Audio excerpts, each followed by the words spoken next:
Good morning, student. Today I am explaining about the chapter binomial theorem. This chapter is chapter 8 from class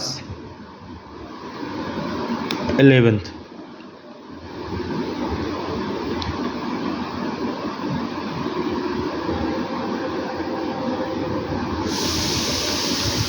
हम इस chapter के बारे में 2 point discuss करेंगे. First of all, what is binomial theorem? What is binomial theorem?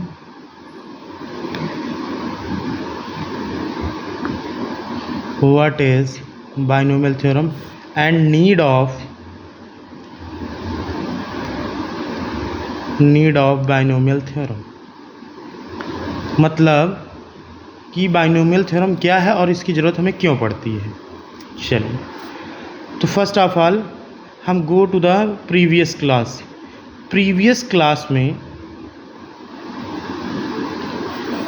Class में जैसे हम discuss करते थे किसी नंबर का स्क्वायर निकालना हो. फॉर एग्ज़ाम्पल 98 का स्क्वायर. तो 98 का स्क्वायर कुछ हम इस तरह से बना लेते थे, 100 - 2 का square. Then the applies a - b का होल स्क्वायर. तो a - b का whole square is equal to what this a square plus b square minus 2ab, but correct form is a square minus 2ab plus b square. I am right?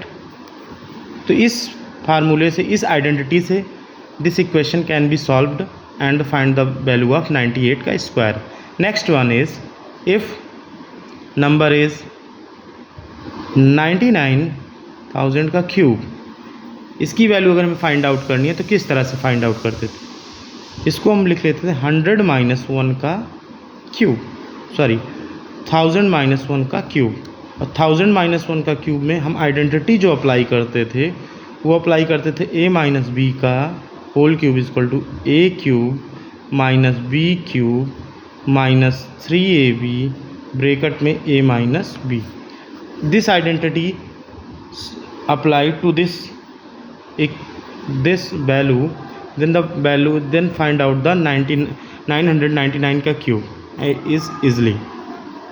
But the problem is if any number the power is 5, 6, 8, how to find the value?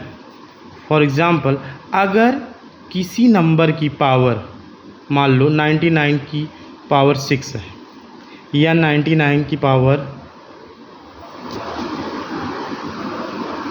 99 की power 5 है या 99 की power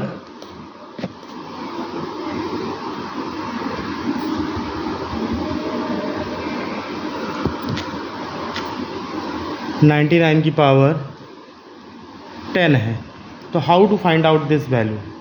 तो इस तरह की difficult value के लिए, क्योंकि यह हम इसका 99 की पावर 10 का मतलब है 99 को कितनी बार मल्टीप्लाई किया जाए? 9 10 time multiply. But how to possible कि how to this value to solve and find out the value of 999 power 10. This is so difficult. Then इस तरह की जो प्रॉब्लम थी इनको डिस्कस या इनको सॉल्व करने के लिए हमारे पास जो फार्मूला आया उसी फार्मूले का नाम है बाइनोमियल थ्योरम. उसी फार्मूले का क्या नाम है? Binomial theorem. चलिए, तो बाइनोमियल थ्योरम ट्राई करते हैं.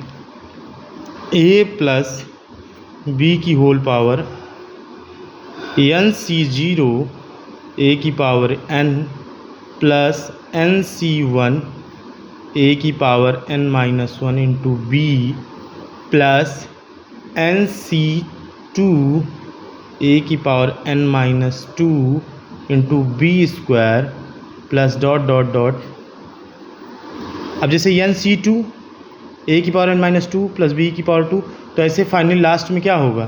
Plus dot dot dot ncn और a की पावर क्या हो जाएगा? n माइनस, जैसे 2 है ऐसे 3, 4, 5, 6, 7 ऐसे डॉट डॉट n तक. तो ये a की पावर n - n क्या हो जाएगा ए की पावर n माइनस n, यानी कि ए की पावर 0, और ए की पावर 0 की वैल्यू क्या हो जाएगी, यानी कि यहाँ पे क्या आ जाएगा ए की पावर 0, यानी ये चीज़ क्या हो जाएगी, ये चीज़ हम इसको इस तरह से राइट कर सकते हैं एन सी एन ए की पावर 0 का 0 बी की पावर n, या इसी को हम इस तरह से राइट कर सकते हैं एन सी एन ए की पावर 0 सॉरी बी की पावर, क्योंकि ए की पावर 0 का मान 1 होता है। तो आप this formula can be write this a plus B की power n equal to N C 0 ए की power n plus N C 1 ए की power n minus 1 into b plus N C 2 ए की power n minus 2 into B square plus dot dot n C n b की power n। ये हमारा जो formula है ये binomial theorem का formula है।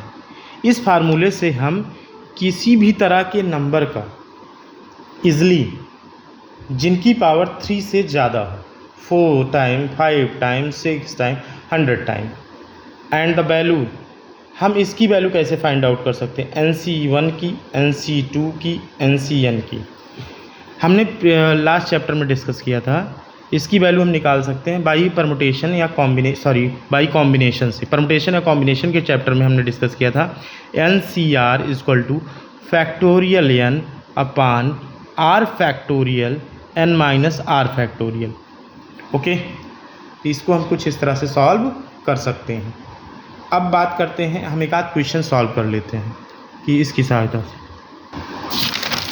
चलिए देखते हैं। नेक्स्ट क्वेश्चन इज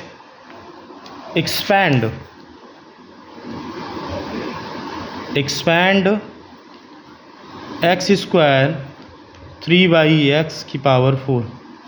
ठीक है, expand x square plus 3/x की होल पावर 4। हम इसमें अप्लाई करेंगे क्या, बाइनोमियल थ्योरम। तो पहले हम कंपेयर करेंगे इसको, किससे कंपेयर करेंगे, हम इस क्वेश्चन को कंपेयर करेंगे बाइनोमियल थ्योरम के इस पॉइंट से a प्लस बी की पावर n से।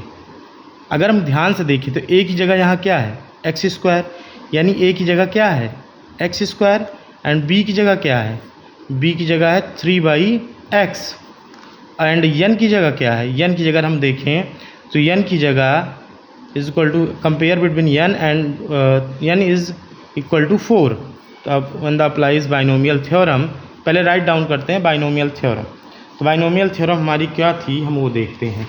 हम बाइनोमियल थ्योरम देखेंगे तो हमारी थी a प्लस बी की power n is equal to N C 0 ए की power n plus N C 1 ए की power n minus 1 B plus N C 2 ए की power n minus 2 into B square plus N C 3 A की power n minus 3 into B की power 3 plus N C 4।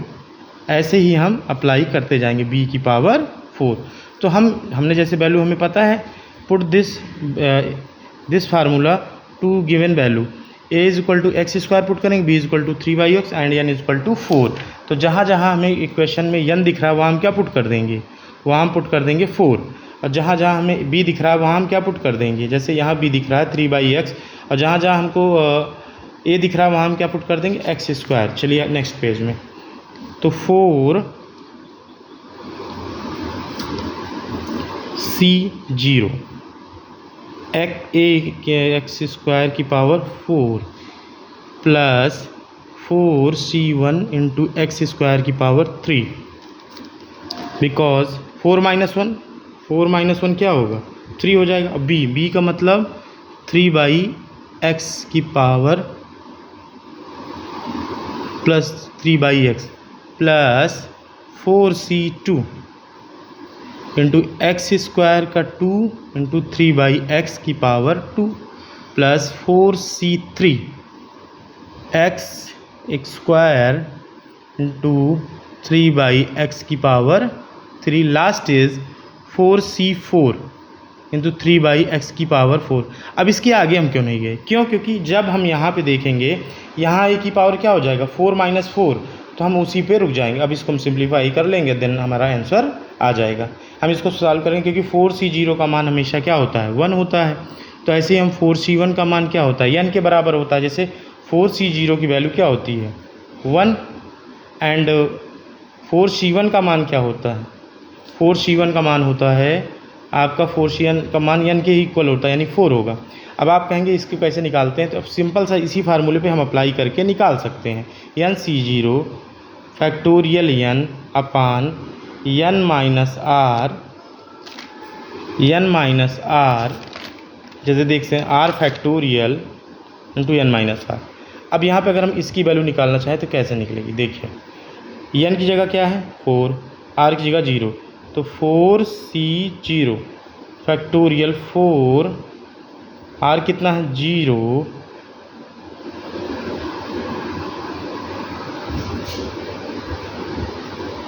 NCR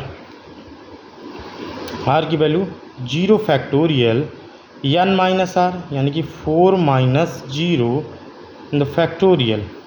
clear, देखिए 4 factorial यहाँ से हम इसलिए अगर सॉल्व करेंगे तो 4 से 4 फैक्टोरियल कैंसिल आउट हो जाएगा और हमारी वैल्यू क्या आ जाएगी, आसानी से 1 आ जाएगी। ओके।